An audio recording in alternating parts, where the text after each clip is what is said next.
आज नहीं बचेगी तू रानो। आज तेरा ये जादुई लीची का घर भस्म होकर रहेगा। बोल, कहाँ छिपाया है वो आखिरी लाल मोती? कालू, पीछे हट जा।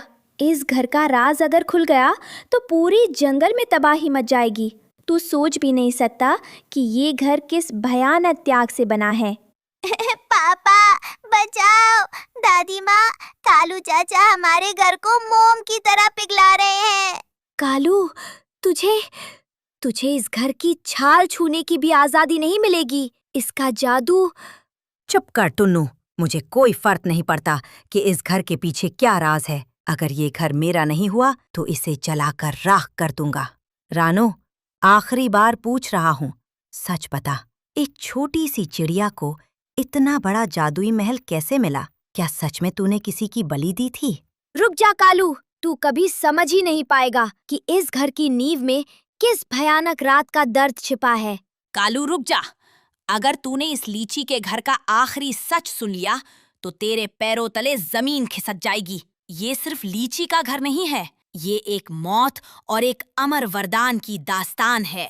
कौवा कुल्हाड़ी रोक लेता है, सन्नाटा छा जाता है, बिजली कड़कती है। जंगल के बीचों बीच एक विशाल, सुंदर और जादुई लीची का घर था। ये घर केवल मीठी लाल लीचियों से नहीं बना था, बल्कि रात में किसी चिराग की तरह चमकता था। इस घर में रानो चिड़िया, उसका पति टुन्नू चिरा, उनकी नन्ही बेटी गुड़िया और उनका बेटा कुक्कू चिरा और दादी रहती थी। पापा पापा देखिए, कल रात के तूफान के बाद आज लीची का घर कितना सुंदर गुलाबी चमक रहा है। क्या मैं इसमें से एक मीठी लीची तोड़कर खा लूं?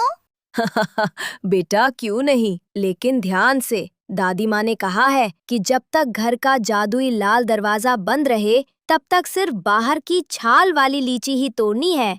टुन्नू, तुम भी ना।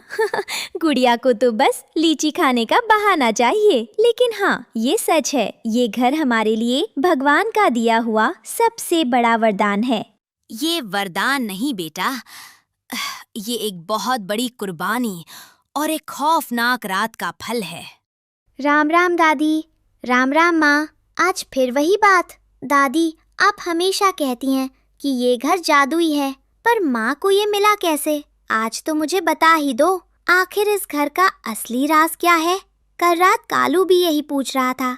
सब्र कर कुक्कू, हर सच का एक वक्त होता है। जब रानो सही मायने में इसकी हकदार बनी, तभी ये घर उसे मिला। अचानक तेज हवा चलती है, आसमान में काली छाया मंडराने लगती है। कालू कौवा काव काव करता हुआ पेड़ की डाल पर आकर बैठता है। काव काव काव।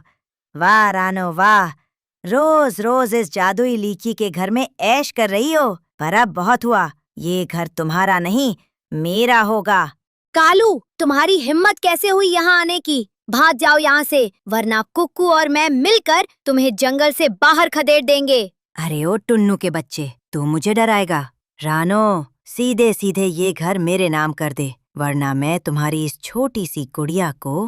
खबरदार कालू, अगर मेरी गुड़िया की तरफ एक कदम भी बढ़ाया तो ये घर प्यार और त्याग से बना है। तुम जैसा नीच और स्वार्थी कौवा कभी इस घर का दरवाजे के अंदर कदम भी नहीं रख सकता।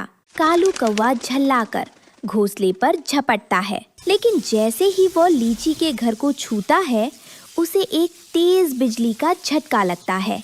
ज़ैप! मरे रे, बचाओ! ये क्या है? आग जल रही है क्या इसमें? मेरी पीठ झुलस गई। देख लिया कालू चाचा, ये सच्चा घर है। यहाँ सिर्फ साफ दिल वाले ही रह सकते हैं। तेरा काला दिल इस घर का जादू बर्दाश्त नहीं कर सकता। मैं देख लूंगा तुम सबको। मैं इस घर का राज पता करके रहूंगा और फिर ये घर मेरा होगा। काव काव। कालू उड़ जाता है। शाम का समय, सब लोग घर के अंदर बैठे थे। बाहर हल्की बारिश हो रही थी। गुड़िया दादी की गोद में सिर रख कर बैठी है। दादी माँ, कालू कौवा इतना बुरा क्यों है और ये घर उसे झटका क्यों देता है? मुझे आज बताइए ना कि मम्मी को ये घर कैसे मिला। हाँ माँ, आज तो राज बता ही दीजिए। रानू ने भी मुझे कभी पूरी बात नहीं बताई। ठीक है बच्चों, आज वो वक्त आ गया है। रानो, बेटा, याद है तुम्हें वो करकराती ठंड वाली रात जब भयानक तूफान आया था?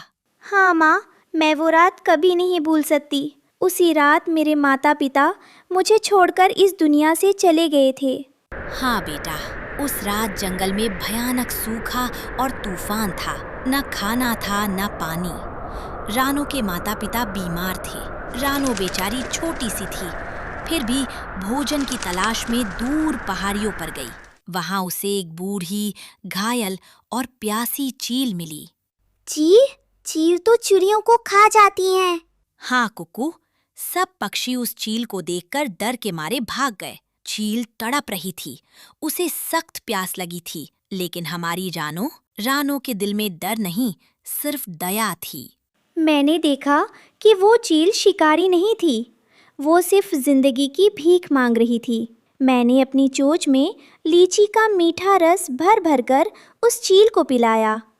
पूरे 3 दिन और 3 रात मैंने अपनी जान जोखिम में डालकर उस चील की सेवा की।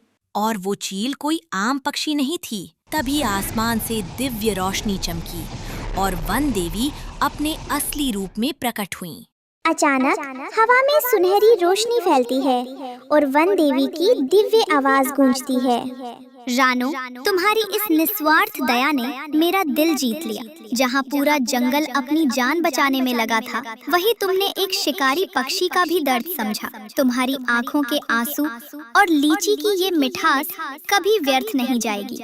हे वन देवी, मेरे माता पिता अब इस दुनिया में नहीं रहे। मैं इस विशाल जंगल में बिल्कुल अकेली हो गई हूँ।